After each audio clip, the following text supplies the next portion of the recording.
Here's the crazy part. Imagine building a $47 billion company, only to see it crumble in just months.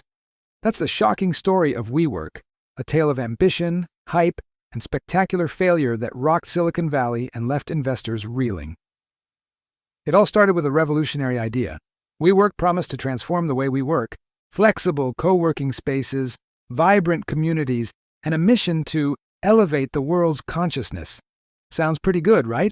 Well, it wasn't just good. It was intoxicating. Investors couldn't get enough. They poured billions into this vision, with SoftBank leading the charge. But here's where things get wild. These investors were so caught up in the growth potential that they ignored some pretty major red flags. We're talking basic business fundamentals here, folks. Now let's break down why this hype machine was built on shaky ground. WeWork's expenses were astronomical. They were signing long-term leases on prime real estate. But their clients? Short-term commitments. It's like buying a mansion on a credit card and hoping your roommates stick around to pay the bills. But the numbers don't lie. In 2018, WeWork lost a staggering $1.9 billion on revenue of $1.8 billion. That's right. They were hemorrhaging cash faster than they could bring it in. Would you have invested in WeWork back then? Comment yes or no. I'm genuinely curious. At the center of this whirlwind was Adam Neumann, WeWork's charismatic co-founder and CEO. Picture this: barefoot board meetings, tequila shots at work, and grand proclamations about changing the world. It was less like running a company and more like a cult. Neumann's eccentric leadership style blurred the lines between visionary and reckless. He once declared that WeWork would be worth $10 trillion. That's trillion with a T, folks. More than Apple, Amazon, and Google combined. Talk about ambition. But the house of cards came crashing down in 2019. WeWork filed for its highly anticipated IPO, and, oh boy, the filing revealed staggering losses, questionable corporate governance, and some seriously eyebrow-raising transactions. Like Neumann personally buying properties and leasing them back to WeWork. Not exactly kosher. Investors panicked. The IPO was pulled, and WeWork's valuation? It plummeted from $47 billion to less than $8 billion in a matter of weeks. Smash that like button if you're shocked by these numbers. Because trust me, it gets even crazier. What followed was a brutal collapse. Massive layoffs. Offices shuttered. SoftBank had to step in with a $9.5 billion rescue package just to keep the lights on. But it was too little, too late. By 2023, WeWork had filed for bankruptcy, marking one of the most spectacular falls from grace in startup history.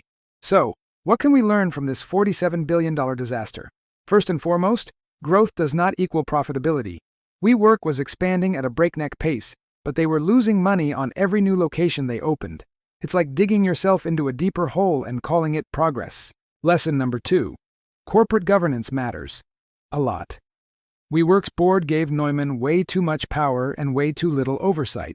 It's a recipe for disaster, no matter how charismatic your leader might be. And finally, hype is not a business strategy. WeWork sold a dream, but dreams don't pay the bills. You need a solid business model, clear path to profitability, and, actual profits. Now, here's where it gets really interesting. WeWork isn't alone in the overhyped unicorn club. Think about companies like Uber, which has struggled to turn a profit despite its massive scale. Or Theranos, another cautionary tale of hype over substance. The question is, which company could be next? Is there another WeWork waiting in the wings, ready to implode? Drop your predictions in the comments. I'm dying to hear what you think. Here's the thing, folks. WeWork's story isn't just about failure, it's a warning. A stark reminder that in the world of startups and investing, what glitters isn't always gold. Sometimes it's just really shiny pyrite. So the next time you hear about the next big thing in tech, remember WeWork. Ask the tough questions. Look beyond the hype. Because in the end, sustainable businesses are built on solid fundamentals, not on dreams and tequila shots. Before we wrap up, I've got a question for you. What's the biggest business failure you've seen? Maybe it's a local company that went under or another high-profile collapse. Share your stories in the comments. I read every single one. And hey, if you enjoyed this deep dive into WeWork's spectacular rise and fall, hit that subscribe button. We've got plenty more business breakdowns coming your way, peeling back the curtain on the companies shaping our world, for better or worse. Until next time, stay curious, stay skeptical, and remember, in business, as in life, if something seems too good to be true, it probably is. Catch you in the next video.